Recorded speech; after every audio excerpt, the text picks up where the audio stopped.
At my signal, unleash hell.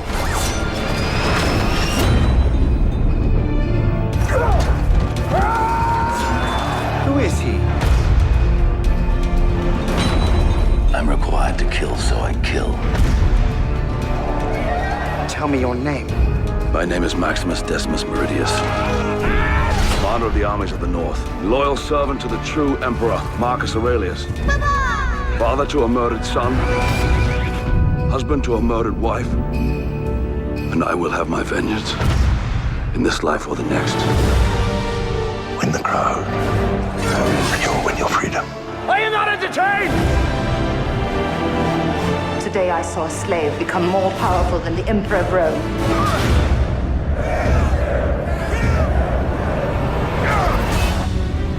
I will give them something they've never seen before. Am I not merciful? What we do in life echoes in eternity.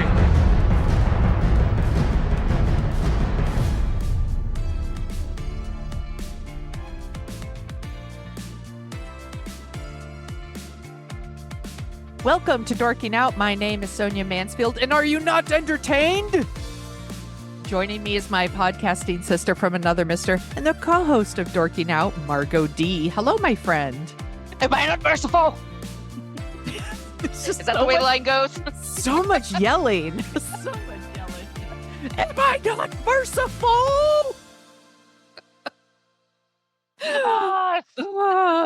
We are dorking out about 2000's Gladiator. I wonder why we're doing this one. It's almost like a sequel has come out this weekend or something.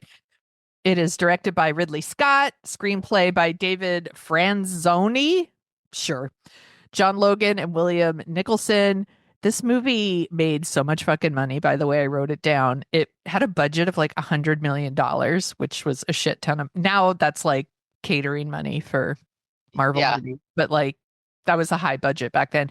It made $465 million. I am gobsmacked by that. Yeah. It also won a ton of awards, which we will talk about later. And it stars. I am gobsmacked by that as well. Let's go on. Russell Crowe, Joaquin Phoenix, Connie Nielsen, Oliver Reed, Derek Jacobi, Djimon Hounsou, and Richard Harris. Let's start like we always do. Did you see this in the theater? I don't think I did. I don't have any memory of this except seeing it on a smaller screen. So no, the answer. Oh, well, I 100% saw it in the theater. And I remember really liking it, like thinking it was super entertaining. And I was like, oh, what a very entertaining, fun movie. And then it proceeded to be on like a million best of lists and be nominated for stuff. And I was very surprised by that. Because it really is just like, it is a very good, entertaining movie. And I'm all the best movie of the year. Yeah, it's something.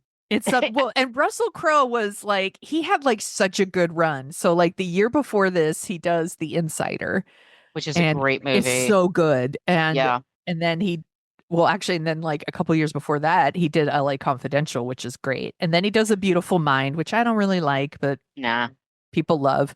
And then he does Master and Commander, which is really good.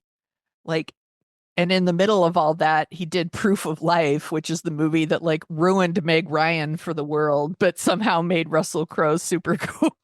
But is that the one where she had the affair with him and that broke up her marriage to what's his nuts? Dennis Quaid? Yeah, which at the time we were all like, everyone's all, Meg Ryan, that's very disappointing. But knowing what we know now, we're like, good for her. Yeah. I get it. Like, also, Russell Crowe's, he's very hunky. Like, he's a hunk. He's a hunk, and he's a total hunk in this movie. So I get it. But did it deserve all the awards that it won? Debatable. So shall we go through it? Please. Okay, so movie, by the way, is like 2.5 hours long, and I was like, this is unacceptable. I'm now one of those people that just complains how long movies are. I'm like, oh, it's too long. But whatever. So it opens with I think I posted, sorry, I posted one of our groups, one of our pages on Facebook. It was something I found, a meme I found was like the unique joy of looking up a movie and finding out the runtime is only 90 minutes. You're like, yes. I feel like a jerk because there's definitely movies that I super love and I don't mind that they're long. And if it's a really good movie, I really don't mind. It's when, I don't know, there's just some movies where I'm like, it didn't need to be this long. It just didn't. And I think this is one of those movies. It just didn't need to be this long. But so it opens with a big battle. And this is, we're establishing that this isn't your mother's Gladiator movies. It's all like dirty and serious and bloody. It's just very disturbing. Lots of people getting their heads chopped off, lots of horses falling over, which takes me out of movies.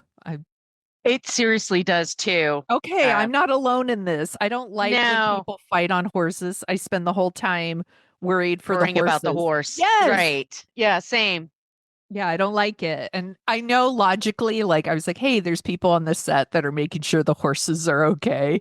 But even in the terms of the story, I'm like, oh, horses don't deserve this. They're just doing what they're told. Farted everywhere. I hope they made their presence known. Yeah, I would be fine with that. I'm fine with that. So there's a huge battle. Lots of people die, blah, blah, blah. But Russell Crowe, like it establishes that Russell Crowe's character Maximus is this like really smart, honorable leader. He's very inspiring to his men. He is super loved by the like general who is, or not the general, the emperor, that's Richard Harris, right? Yeah, Richard Harris. Yeah, and he like thinks that he would be an amazing leader in Rome instead of his no good whiny son, who is Joaquin Phoenix, who just can't wait to be king. Like, he's very excited. He's 100% sure it's going to happen for him. And it's not going to happen for him. He is the Donald Trump Jr. of this movie. Like, he thinks it's going to happen, and the daddy's going to give him all the hugs and love him. And no, it doesn't happen. Also, he's hot for his sister, which is really gross. I know. That's really creepy. Yeah. And Joaquin Phoenix is doing a thing, and that he is all in. He is. Absolutely. And I do appreciate him as I get older. I appreciate what he puts into his performances, like how committed he is. Yes. He is. He should be committed. He's committed, and he should be committed.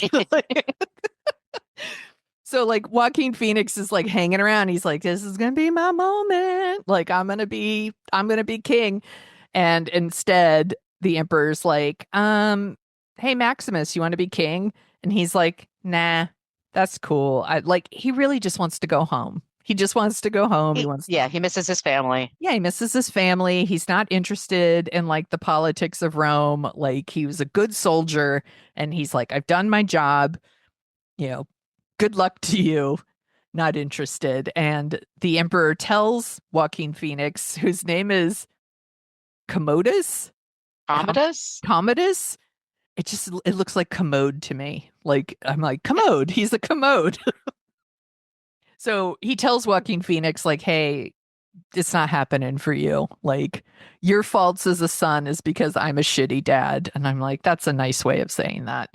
But he smothers his father, which is intense, very intense and really fucked up. And then he's like, the emperor's dead. And he asks Maximus to like pledge his allegiance to him now, because he's going to rule Rome. And yeah, Maximus is like, fuck off with that shit, and tries to leave. And now he's basically committed treason in Joaquin Phoenix's eyes. So he like is going to kill his family and kill him. I totally skipped the part with Connie Nielsen. Sorry. I'm still a little congested, people. Sorry. Connie Nielsen, who's playing the sister, who would actually be a great leader, but she's not a man. Right. if only she had a dick, then she could be the king of Rome or emperor of Rome or whatever the fuck these titles are, because I don't know. I'm not one of those people that thinks about the Roman Empire every day. Do you? No, that's stupid. Do you remember that was a meme thing that was going around on social media? It was like that men think about the Roman Empire like once a day.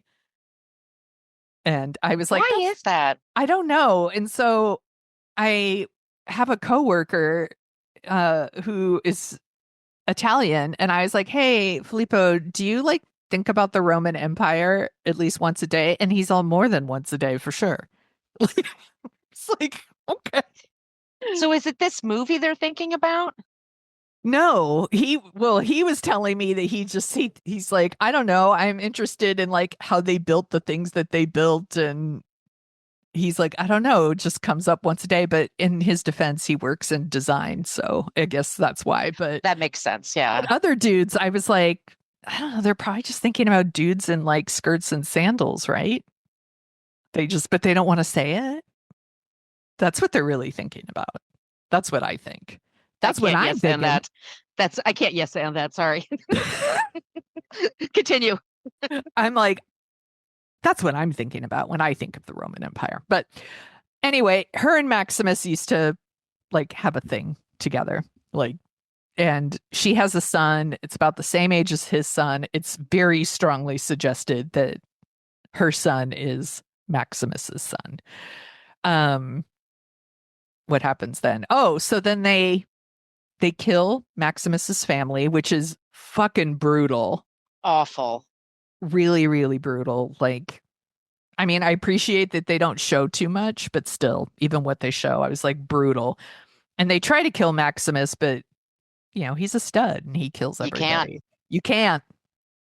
He kills everyone. He rides for like fucking days trying to get to his family, and he's not there in time, and it's super sad. Like, he buries his family and he just kind of collapses, and at that point he is picked up by like a slave trader, and that's Oliver Reed, who's doing a thing. He's also everyone's going big. I would say this when I read about Oliver Reed, and he apparently was a real pain in the ass, had a big ego, a bit of a drinker. And then I was reading the trivia, and apparently he didn't get along with Russell Crowe, was kind of mean to him. And so I was like, why even bother? This guy's a pain in the ass. He's old. You can get anybody to do that part. And then I started watching this movie last night. I'm like, fuck it. This is his movie. He's great. He is really good. And he's amazing. Yeah. And he's doing a thing. Like, yeah. And again, this movie needs that because it is like dirty, grimy, dark, and the performances that are like big I don't know, makes it feel not so grimy and dirty and dark. I guess it makes it more watchable for me. Yeah. But other people, like, I have friends that like they love this movie and it's one of their favorites, and I'm like, really? Like, you watch Gladiator like a couple times a year? That seems weird to me. But again, whatever, you do you. If you enjoy it, maybe that's their thing. So he gets picked up by the slave trader, and that's Oliver Reed. And he is training all of these men that he has picked up to be gladiators. And so they do like kind of the local road shows, I guess, of the off-Broadway versions of gladiator fights. And immediately, like, Maximus is such a stud. Like, he's just murdering everybody because he's a very experienced warrior and a very experienced leader. And he gets all the gladiators to work together, and he forms bonds and friendships. And that's when we meet. There's no I in team, Sonia. There's no I in team.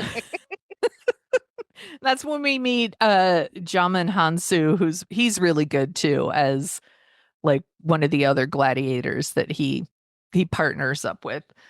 And they give Maximus this nickname of the Spaniard. And yeah. And he's which really threw me off sometimes. Yeah. I'm like, I If yeah. there's anybody who looks Australian, if that's a thing, it's Russell Crowe to me. Yeah. I've watched enough Below Deck to think that. We're using Below Deck as the standard here, and I agree. I agree. He South definitely, Africa or Australia. I'm like, that's yeah, where he's from. Spain? yeah, he definitely looks Sure? like Captain Jason from Below Deck Down Under. Yes. Yes. And he can have this too.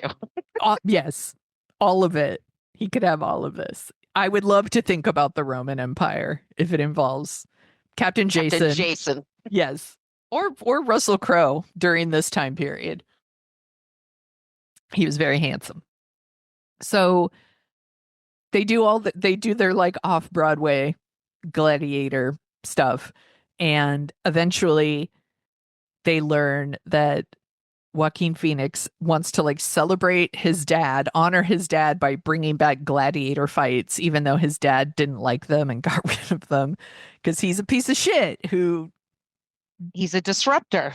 yeah, he's a disruptor. Look, he's just trying to make Rome great again, Margo. That's all. I had to like stop myself from contextualizing it into 21st century Yeah. politics, but it's kind of hard when you're watching a movie where they're talking about a Senate and talking things Yes. about and policies, and then you have this dipshit that's like, I'm in charge though, and this bores me. Let's make Yes. some games and kill people. That'll be Yes. fun. By the way, the same shit is going on in Gladiator 2, by the way, where I was like, Okay. this movie is Gladiator 2 is more fun than Gladiator. And like Denzel Washington is like chewing the scenery, and like actually they all are, except for like Paul Mescal and Pedro Pascal are not. They're in a more sincere version of the movie, and everyone else is like, I'm the leader. Blah! Like they're just like doing all this, and it's very hard not to read like current state of affairs into these movies because it's all about distracting the masses with like fucking gladiator fights and shit that doesn't matter while they strip away their freedoms. Exactly. And that's happening in this movie. And Derek Jacobi's character is a senator who actually says, like, you know, that's what he's doing. He's the Joaquin Phoenix characters having all these gladiator fights so that they are all distracted while he strips away all their freedoms and rights. That's what he's doing. And yeah, and he's not a good leader. He's not merciful. As he's screaming later, he's a real piece of shit. And so he's bringing back the gladiator fights, and Russell Crowe and his leads all the gladiators out there to fight, and he's just such a leader. He's like, let's all work together. This is how we survive this. And what do you think about the fight scenes in this movie? I think they're over the top and gruesome, Yeah. but I also think it's really entertaining, I have to say. Yeah. I think they're really I get the well done. spectacle. Yeah. Yeah, I think they're really well done. There's one that involves tigers That's really great. yeah, that's really, really well done. I mean, spoilers, I don't like that one of the tigers gets hurt, but because again, They don't really get hurt though. no, I know. But also I was like, But they have sharks in the new one? yes. Okay, so my sister and I chatted on the phone yesterday because I was like, she knew I was going to watch Gladiator last night, and she had also just seen Gladiator too. And she's like, I'm not buying it. The whole, like, there's a thing where they like fill the Colosseum with water and sharks. And like they have all these boats in there, and they're recreating some naval battle. And it's, again, very entertaining. And my sister's like, well, how do they waterproof the Colosseum? Like, how did they do this? How did they get the sharks in there? And I was like, I don't think we're supposed to think about that stuff. But yeah, I mean, you can't overthink it. I am interested in the Roman Empire in that they were so highly evolved. Yeah. and then it was destroyed, and it like man had to start all over again. And so the whole thing with I was fascinated by the fabrics that were Mhm. flowing over the Colosseum. That was like, they think that's what really they used to cool it down. Like they were Ooh, very, very advanced. right. So so parts of it are really interesting to me because they had like underwater systems, they had bathrooms, they had saunas, Yeah. they had a whole thing. Yeah, they And had then like plumbing and irrigation and exactly. And it was very, very highly enlightened. And then it was crushed. So it is interesting to see all of that. But yeah, Joaquin Phoenix is playing the petulant child who's having these people be slaughtered in front of him as a way of throwing chum to the yes. masses to keep them distracted from the things that are happening, like he's crushing the Senate and other things. Yeah, and he wants the people to love him and respect him and fear him. Well, I don't know if yeah, he does want them to fear him. But like he doesn't want to do things to like earn those, like he's like I should just get them because of who I am, which is so fucking Narcissistic. yes, and also is just so Let's not use that word. yeah. It's yeah, he's entitled to those Right. things according to him. So there's a huge fight. And of course, like Russell Crowe like kicks ass and like they murder all these people and well, he's defending himself. So okay.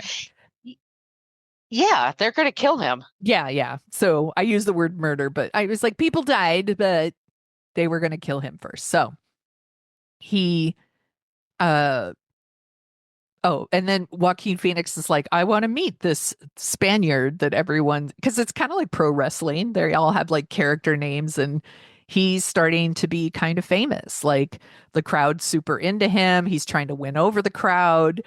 And so Joaquin Phoenix takes his little nephew Lucius down there to meet the Spaniard. And when he takes off his helmet, of course, he's Russell Crowe, and he's like, ooh, the big reveal.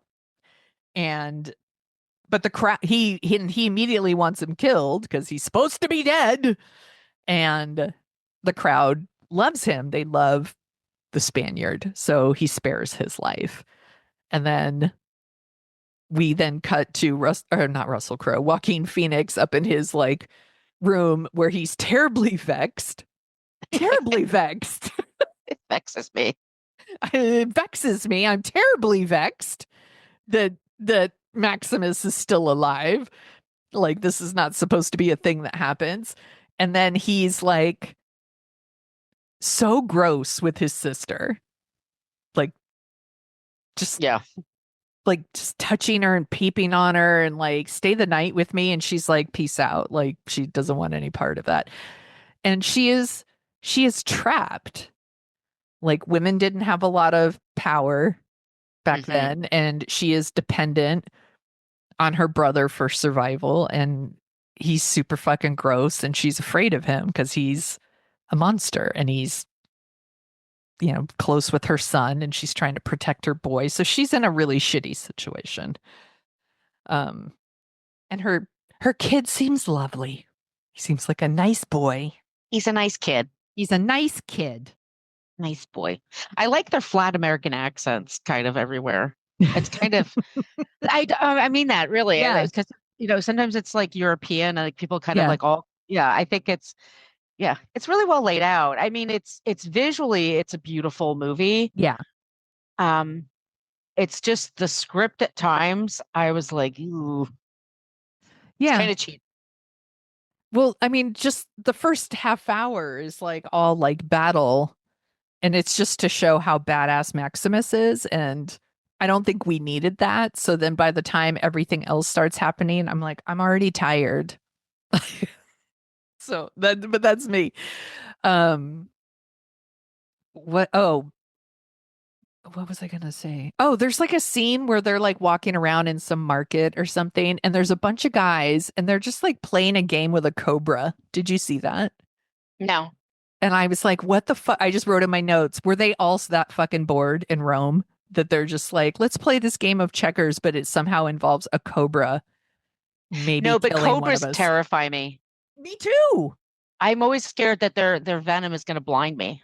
Yeah, I'm scared of them. I'm scared. I Yeah. don't, but snakes, well, snakes and spiders. Blah, blah.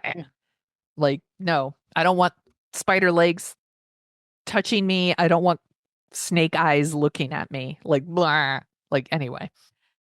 What happens then? Oh, there's like a whole thing where Joaquin Phoenix is like, I'm going to make Maximus fight like the most undefeated, decorated gladiator.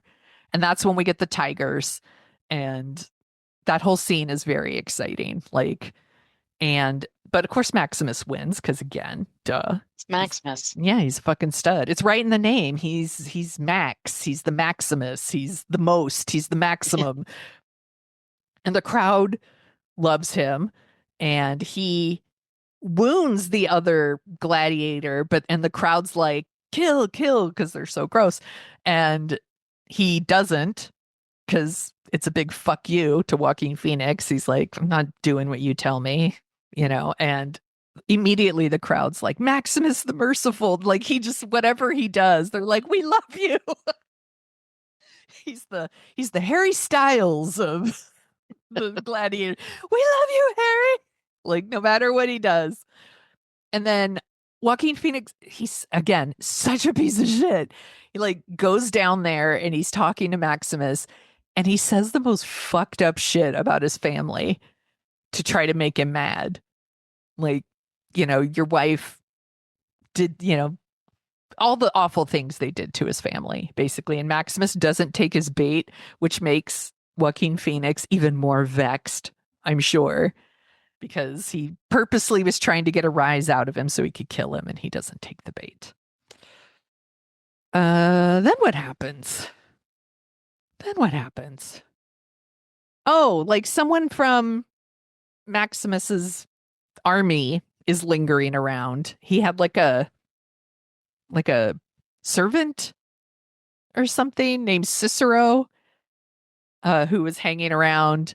And he shows up and he wants to help Maximus like escape and like reunite with his army and fight for the freedom of Rome and all of these things. Yeah, that stuff's fine. Yeah. It doesn't even like, I'm kind of like, oh yeah, that was a thing. It goes on for so long. It's 2.5 hours. After a while, I'm like, okay, I get it. Can we just hit the high marks here? Yes. Yeah. There's all this like back room dealing stuff that's going on that is not the stuff I remember about the movie. Like, what I remember is, he fought and there were tigers and like all, and how over the top Joaquin Phoenix is and all of that stuff. And then I'm watching it this time and I was like, oh yeah, there's all this like political intrigue that's happening in it too. And, multiple scenes of Joaquin Phoenix trying to get it on with his sister, which is, again, super yucky. Yeah. And threatening her son, like reading him stories and like holding him really close and telling her without telling her, like, I'm fully going to kill your kid if you don't tell me everything that is happening. And at some point there is like, Joaquin Phoenix sends all of his men in and they just start fucking shit up. They kill a whole bunch of the gladiators. They kill Maximus's like assistant guy, and threatens his sister and tells her like, you're going to give me a pure blood heir. And if you even look at me wrong, I'm going to kill your kid. And that's when we get the, am I merciful? like, wow.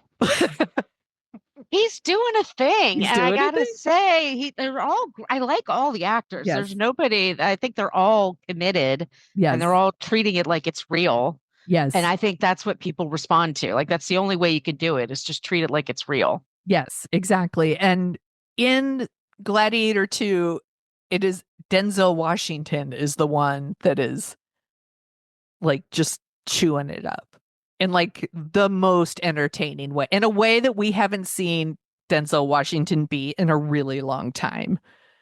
And I like this phase of Yeah. Denzel Washington's me career. too. I was He's sending giving you. all kinds of email. I don't, Yeah. yeah, you were sending me some stuff on TikTok, and Yeah. he's doing all kinds of interviews, and he's just like, yeah, I was bitchy then. Yeah, I took that too seriously. Now I just care about this, or I Yep.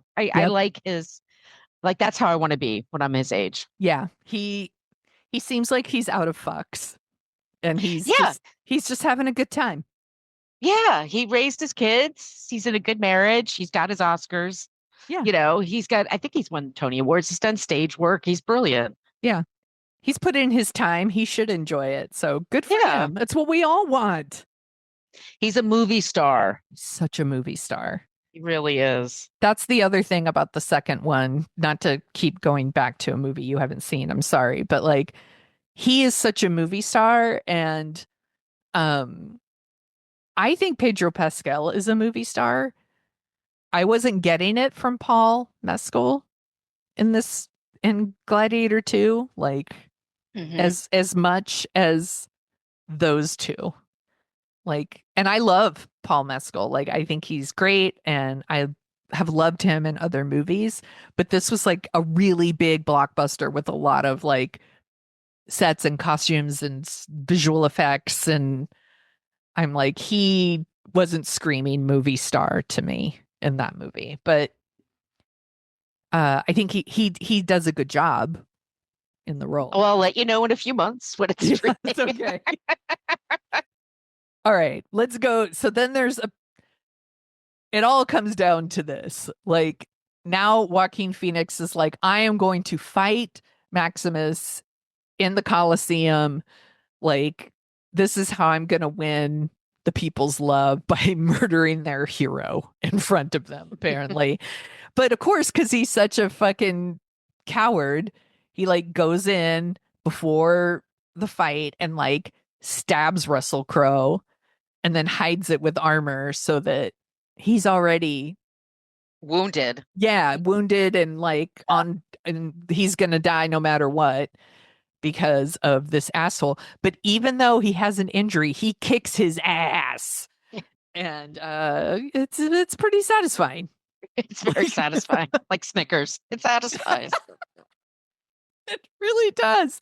I was like, I will allow it. Like he is such a sniveling, shitty coward that when he finally gets killed, it feels pretty good. Like I'm like, I'm cool with that. I'll allow it. I'll allow it. And it's very sad because Maximus is dying, but before he's dying, he asks for all these political reforms. He asks for the gladiators to be free. He, and then he collapses and he has this vision of the afterlife, and he's running to his wife and son, and it's very sweet, and it's what we all want the afterlife to be. Like, yeah, just a wheat field that I'm running through. I was gonna say see our loved ones, but sure, wheat field. Well, that's all it is with him. Like every 5 seconds, he's like running his hand through a wheat field, right? Yeah, well, maybe that's where his passion lies, Margo. He really just wanted to be a farmer. He wants to make bread. He just wanted to bake bread. I just want to eat bread. I would be a perfect wife to him. Like, I just want to eat that bread. And they carry his body out, and he's a soldier of Rome and all of this stuff. And that's the end. Yeah. Like, there we go. I went through it. Yeah, that's why it's like for 2.5 hours. I'm like, really? Because it's great. I mean, I will say this, it's very entertaining. Yes. I was completely absorbed with it. I mean, sometimes I was like, the transitions were weird. Like, I wonder, like, was there a day like the light got away from them, or they ran out of time, and so they had to insert this here in order to go there, because it's very choppy. The transitions are really choppy sometimes. So I wonder if that's what it is. But overall, I can absolutely see why people loved seeing this in a movie theater. I bet it was a hoot with like a big audience. Yeah, I mean, it feels like it's made for a big screen. It's made for a big audience.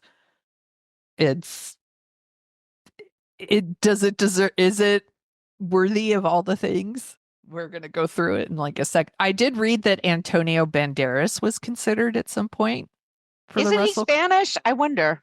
And I'm like, I think Antonio Banderas would have been really good in this. Absolutely. No, Yeah. that's my point. Like, Yeah. like, get a Spaniard if you're going to like Yeah. call him the Spaniard. The We other have ones, different things now. There's yes, no way. it's true. Yeah. They also apparently considered Mel Gibson, and I'm like, he already did this with Braveheart, like. Yeah. And the other one was Tom Cruise, because everyone considers Tom Cruise at some point. And Jennifer Lopez reportedly auditioned for Connie Nielsen's role, but I think Connie Nielsen's great. Like, she's perfect. I really like her in this movie. I Yeah. think she's really good. Yeah. And Joaquin Phoenix like immediately got the part.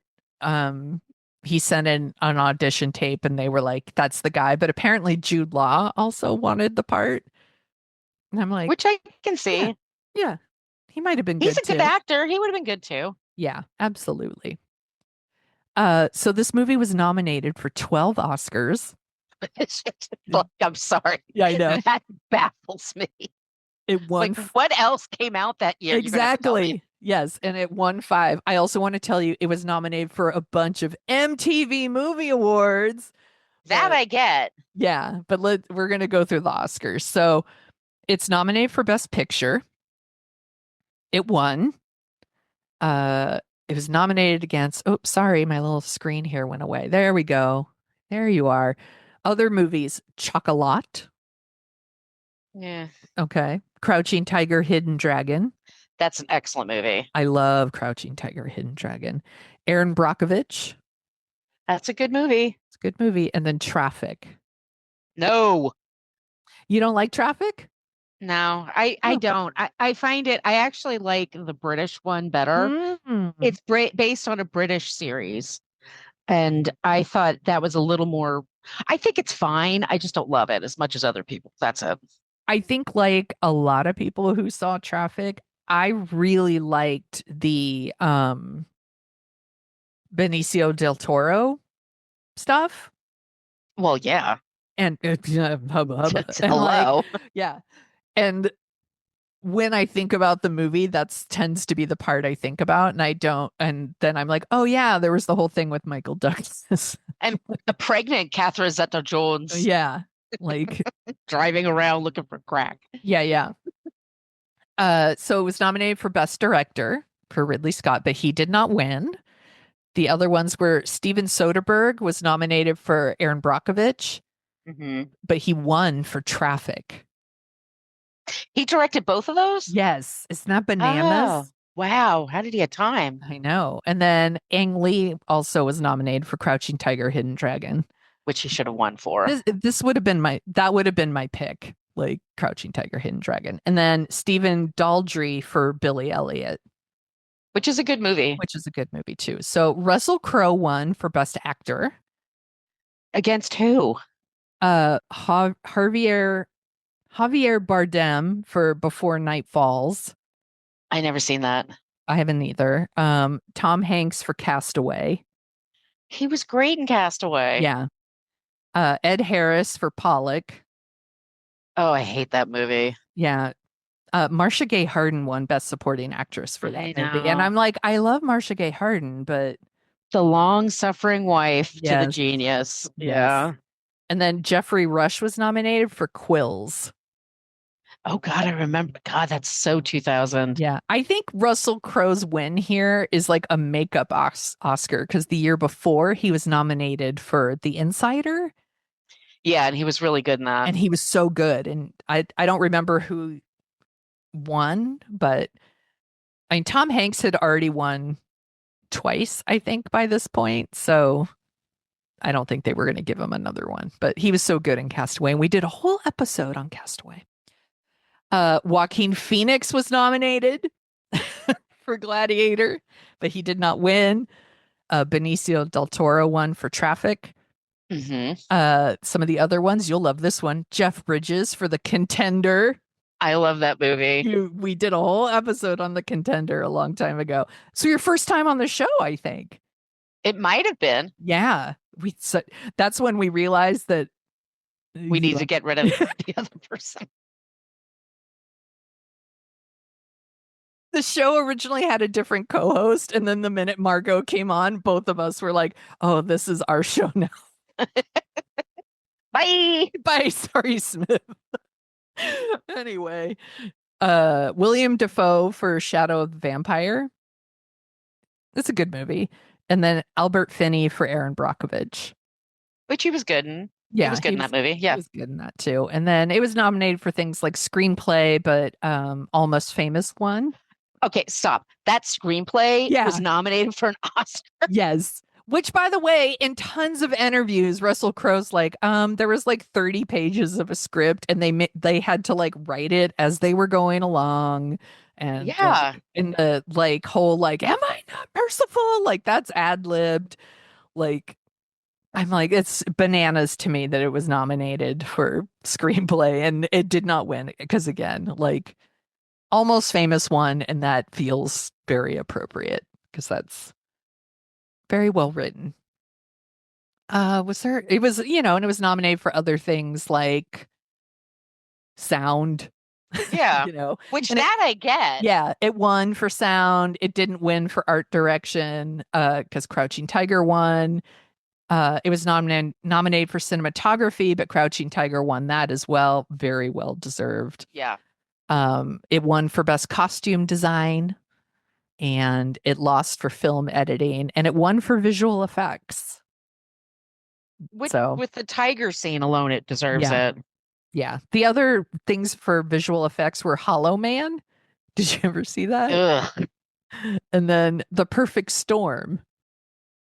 That should have been such a great movie because it has everything. That story has everything, and it just doesn't add up for some reason. We should talk about that movie sometime. Yeah. Because I've seen it a dozen times at least. Yeah. But I'm always like, how did they fuck this up? That's always the way I want that, which is not the way you should do it. Yeah. Yeah. Do you want to hear some of the MTV Movie Awards stuff? Sure. Okay, why not? Let me go down here. So it won for Best Movie. The other best movies, though, were Crouching Tiger, Hidden Dragon, Aaron Brockovich, Hannibal. Hannibal? And the X-Men movie, which was the very first, like, which I've never seen. Yeah, one of those, like, one of the first, like, comic book movies to come out in a really long time. But I love that MTV nominated Aaron Brockovich. That seems like, well, Julia Roberts was like, she was having a year when that movie came out. Yeah. It was nominated for Best Action Sequence, but it did not win. It lost to a motorcycle chase from Mission Impossible 2, which is, come on. Yeah. I mean, it's Mission Impossible 2. Russell Crowe did not win Best Male Performance because he lost to Tom Cruise from Mission Impossible 2. Mm-hmm. Let's see. Other things it was nominated for. I know there's one here you're gonna love. There was a Best Fight, and it was Russell Crowe and the Tigers, but he did not win because the Crouching Tiger, Hidden Dragon, where she totally destroys an entire bar, that one. Yeah. That's the best. And then it was nominated for Best Line for It Vexes Me. I'm terribly vexed. It did not win because it lost to my favorite movie, Meet the Parents, where it says, "Are you a pothead fucker?" Sure, everyone remembers that line. So I hate Meet the Parents. I hate it. Oh, also Joaquin Phoenix was nominated for Best Villain, but he lost to Jim Carrey for The Grinch. Are you fucking kidding me? I am not fucking kidding you. Ugh, that Grinch movie's terrible too. Hate it. It's so ugly. Yes. And just ugly, like, and it's shot with like broken light bulbs. It's so dark. I hate it. I hate that movie. This is why you and I had to do the show together. younger people love that version. They Yeah, love it. they didn't grow up with the other one, which Yeah. the animated one. So Yeah. which is superb. And so that's why I think there was Jim Carrey did that one annoys me, but he did do a Scrooge, one of the Scrooge movies. Oh yeah. Christmas Carol, which I thought was pretty good. Yeah. I really don't like it. And thankfully the younger generation now, so like my 13-year-old, he has no interest in the live action Grinch, and he watches the original animated Grinch and he watches the more recent animated Grinch that came out in 2017, which is actually really good. Yeah, people tell me that. Yeah, like I watched it with him and I was like, oh, this is actually really delightful and fun and has a really good message. It's not mean. It's not dark. It's very, very good. So I recommend that one. And that's it. That's it for that. All right. Do you want to hear about the top 10 songs for when this came out? I'm not going to know any of these. Okay, some of them. All right. So it starts number 10, Sonique, Sonique. It feels so good. Nope. Okay. Lone Star, Amazed. Okay. I do know this one. Yeah. Number 8, Vertical Horizon, Everything You Want. Ugh, Okay. that stupid song. Okay, I do know that one. That one is still played all the time on All your the time. various like Sirius XM pop rocks channel. You can't get away from it. Nope. Number 7, somebody I thought would be bigger, Macy Gray, I Try. Yeah, I I agree. But here I'm going to admit something that everyone's going to make fun of me for. I love the Dave Matthews Band and saw the Dave Matthews Band like a gazillion times back in the day. And Macy Gray opened for them, and she was so good and so fun and funky. And I was like, she's going to be huge. And then where'd she go? Here we go. Number 6, In Sync, Bye Bye Bye, which is a really good song. I'm sorry. That's a bop. And that video is great. That was number 6. Sorry. Number 5, Destiny's Child, Say My Name. That's a good one too. I know That's more of these than I thought. Number 4, Cisco, The Thong Song. Oh yeah, well, you couldn't get away from Couldn't that. escape that. Here's another one you couldn't escape from. Number 3, Faith Hill with Breathe. Oh yeah. Yeah. It's a slow song. Yeah. Very slow song. Number 2, Tony Braxton, He Wasn't Man Enough. I love Tony Braxton. I don't remember that song, but I don't love remember her. that song either. Yeah. And number 1, Santana, Maria Maria. Thank God you didn't say Smooth. We hate Smooth. We hate Smooth. We hate the song Smooth. Well, I don't like Maria Maria either, but I would take it over Smooth. Fucking Smooth. Now it's going to show up on my radio. Like every time it comes up on the show, I get in my car, turn it on, and fucking Smooth comes on. I swear to God. My friend, what else are you dorking out about? I'm really enjoying Netflix. Cobra Kai is back. Oh yeah. You've been faithful. You've been watching. I'm very faithful. So that's been a fun distraction. I'm loving Shrinking on Apple Plus. Oh my God. Such a good show. The best. The best. I love Shrinking so much. On Peacock, I started watching Making Manson, and then I had to stop because they attempt to humanize him more, which he doesn't need. No, thank you. Yeah, the whole thing is like, don't you feel sad? He had this really sad upbringing. Like, yeah, millions of people do. He's a shithead. Like, So then I was mad at myself. Like, why am I watching this? I knew this was going to happen. So then I went back to my Real Housewives. So Beverly Hills this week premiered. It was great. It's worth, if you put the 10, 12 years into it, it delivers. Could you just pick it up this season? No, you would be you would miss stuff. You would miss. I mean, maybe you'd think it was fun. I mean, it's very stylized. If you like Selling Sunset, Yeah, It's I kind of do. looking like that these days, but you're not going to understand the little things that happen. And Okay. that's a shame. But yeah, Dorit, who was going to get fired, everyone's been talking about she needs to get fired like a couple of years ago. And she split with her husband, and she's just decided everything's burning around me. Like she's going to get her house foreclosed on. Like that's what's happening right now. She's getting divorced from her husband. Turns out she keeps saying he's an alcoholic. Like they never mentioned it for years. And so anyway, so it was really fun. It was a good distraction. And then, of course, SLC. So we One say of the this best every week. episodes. It's the best.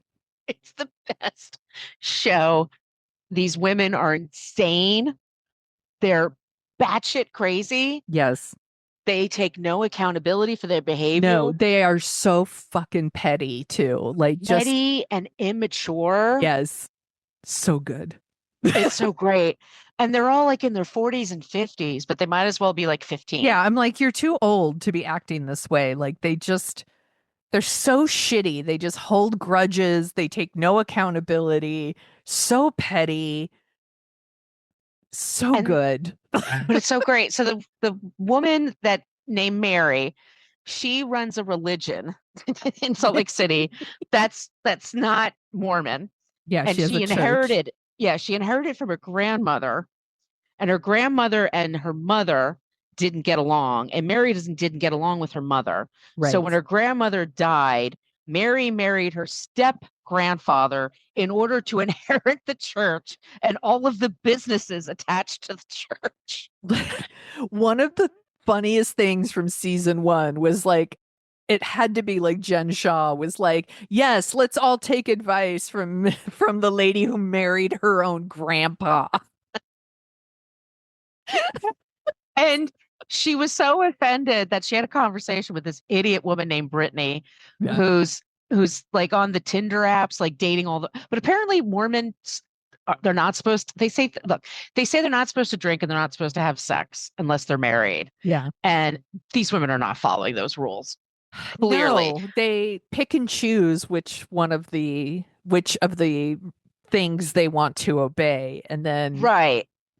Yeah. And when Mary first met Brittany, who's dating a third tier Osmond, by the way, that they're all like, woo, third tier, you're generous. I'm being generous there.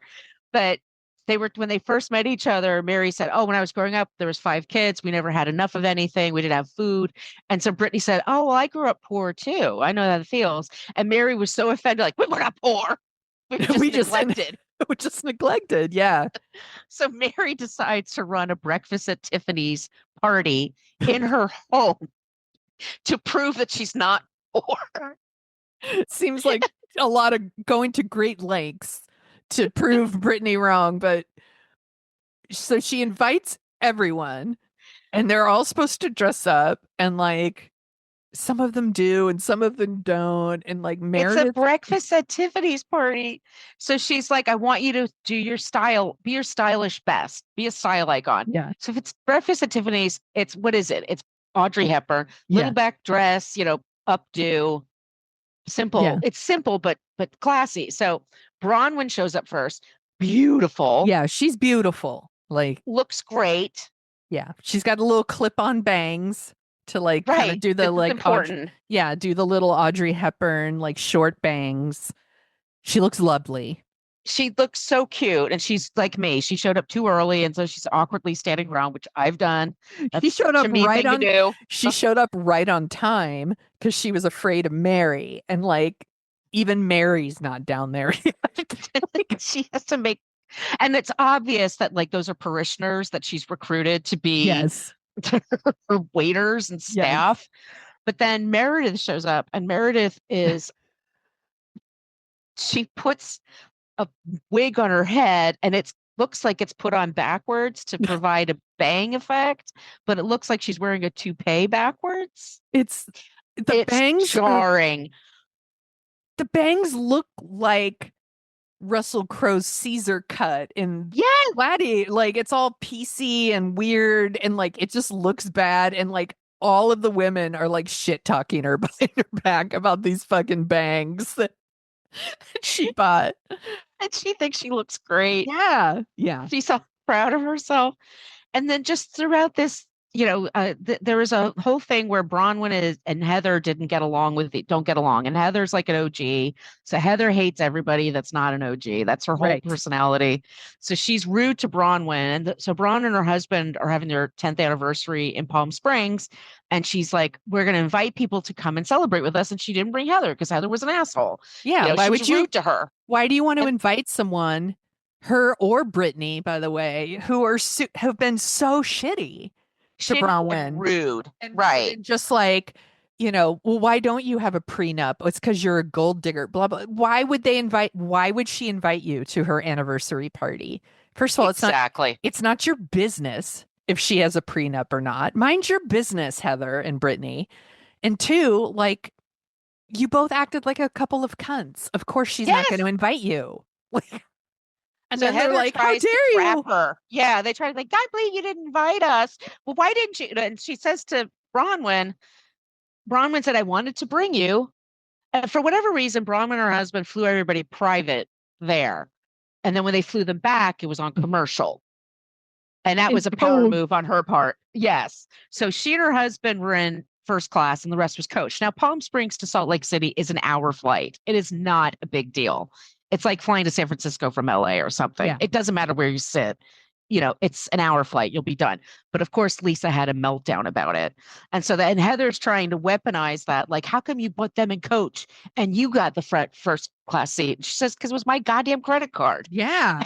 And just shut them the fuck up. Yeah. Because it's my fucking money. Fuck you. Yeah. You were rude. You were mean. You said shitty things. And they kind of had to deal with it. So then they had a moment where Heather's like, you know what? Let's try to move forward. Like, okay. And then Brittany just shoots up and says, nobody's been like, no one knows you. No one likes you. All you do is talk about men and you talk about them like you're 12 years old. Yeah. And I'm sorry. It's so great. It was so good. It's so good. Like, we could do entire episodes just about Salt Lake City. Like, these broads are crazy. They're amazing. And then lastly, there's a podcast that I've been listening to that's really good. It's called Radioactive.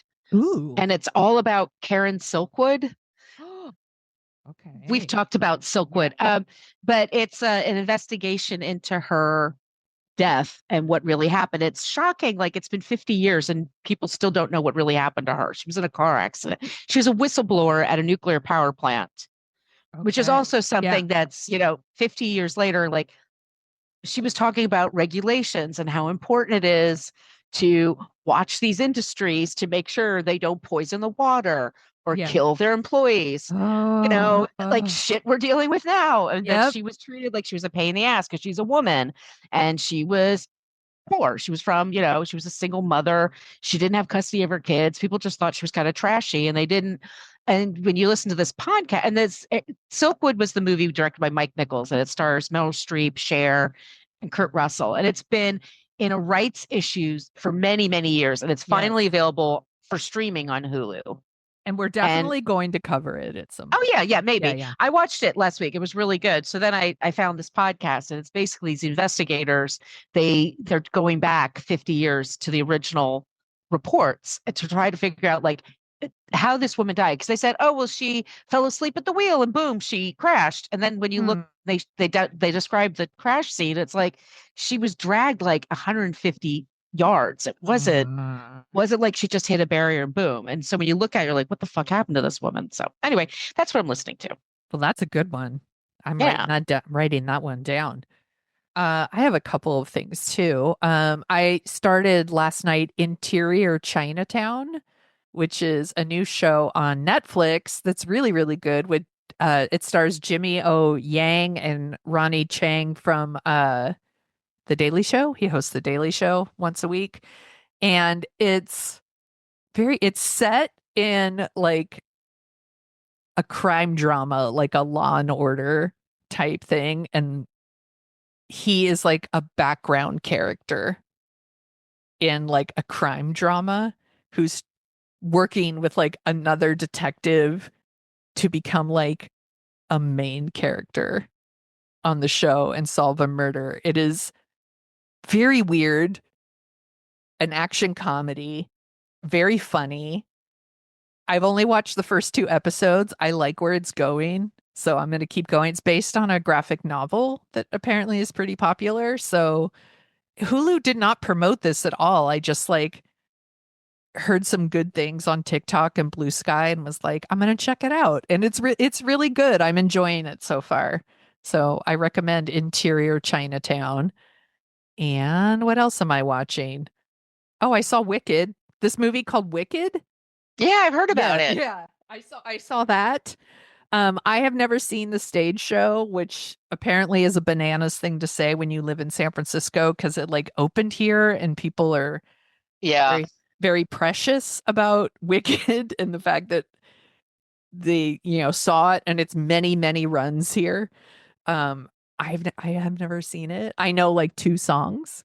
I've never seen it either. I Okay. tried reading the book in like 2 different book groups and could not get into it. Oh, interesting. Okay. But I heard that the play is pretty different from the book, Yeah. the original novel. I don't know. I just, for some reason, some of them, I just, they get expensive. It's hard to get a ticket. And then it's like, it'll be made into a movie one day. So here we are. And here you are. I liked, here's another one. I'm like, it's like 2.5 hours long. So if like musicals, you're like, then I don't know if this is where you want to start, but I liked it. I thought the performances were really good. I think they have amazing singing voices. I love the sets and the costume. I love musicals, so I'm very entertained by that. The movie was surprisingly sad in some spots that I didn't know that's where it was going. Other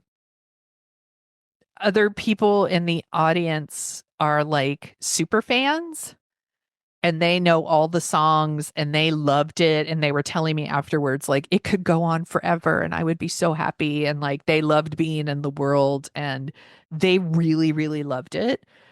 For me like 2 of the songs were catchy and the rest I don't remember already. It hasn't even been a week.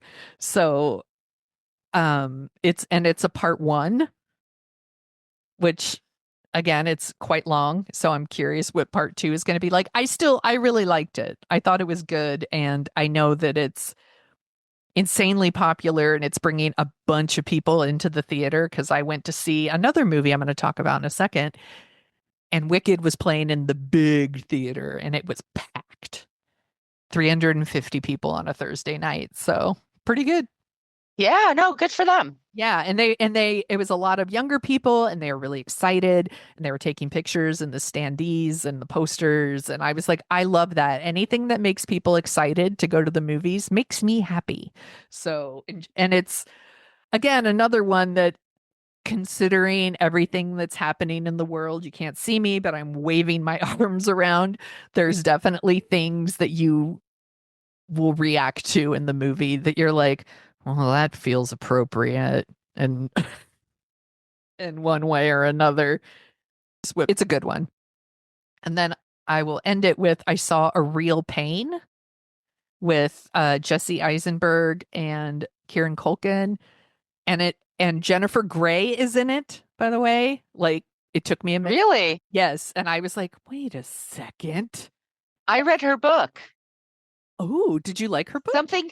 It was okay. It was good. It was something about baby in the corner, something about being in the corner because of obviously that line. Yeah. But she got a nose job in the 90s and it made her pretty unrecognizable. So it took me a little while and then I was like, oh shit, it's Jennifer Grey. It took me a minute. But it's really about it's written and directed by Jesse Eisenberg, who was in like The Social Network, and Kieran Culkin, everyone knows who that is. And they play cousins who are going to Poland. Their Jewish grandmother has passed away, and they are going on this pilgrimage to learn more about what it was like for her when she's growing up and like visit the house she grew up in and things like that. And they join like a tour group and then they kind of separate from the tour group and do their thing. And it's a lot about like their relationship, about, difficult family members. When you grow up with people and then you kind of drift apart and trying to stay connected. It's very sweet and funny and sad, all of those things. And it's like just this like small, quiet little movie that was such a pleasure to watch. And I was like, I can't even believe it's playing in a theater, because it's not Wicked. It's not Gladiator 2.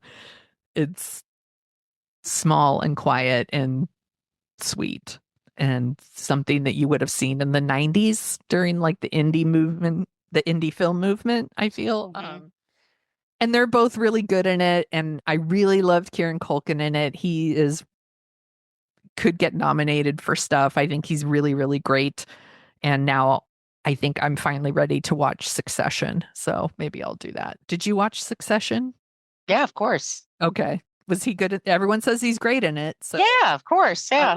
I'm like, okay, fine. I'll watch Succession now that it's over and nobody cares anymore. But that's a pretty good list that we've given people here, I think. If you like the sound of our voices, we also co-host a podcast called What a Creep, where we talk about creeps of the past and the present. Our episode out right now is about some asshole named Ken Starr. You might remember him from the Starr Report. Yeah. And just being a real piece of shit. So enjoy that episode. But we always end the episode with someone who's not a creep, so you don't think the whole world is a dumpster fire. And Margo picked an excellent non-creep for that, because she's really good at this. Aw. Speaking of really good at this, where can people find you on the internet, my friend? You can find me at brooklynfitchick.com. I'm at Brooklyn Fitchick for Threads and Instagram. And then I'm at Brooklyn Margo on Blue Sky and TikTok. And then I'm at my name for YouTube, Margo Donahue. Yes, follow her on YouTube. She's always sharing cool clips, and she's going to be promoting her book soon. No big deal. No big deal. Just a book that she wrote. It's coming out way next year. So I'll try not to bombard y'all with it until it's time, but get ready. Please bombard me. You can find me at thesoniashow.com and The Sonia Show on Twitter. And sorry, oh my God, that was habit. You can't find me on Twitter. I'm not on Twitter anymore. You can find me on Blue Sky and Threads and Instagram and Facebook and the TikTok. And you can find Dorking Out at dorkingoutshow.com or just dorkingout.com. By the way, I found out that I bought both. And you can also find Dorking Out on Threads and Blue Sky and Instagram and Facebook as well. Thanks for talking about Gladiator with me. This was really fun. I am not vexed. But you're very merciful. Am I not merciful, Margo?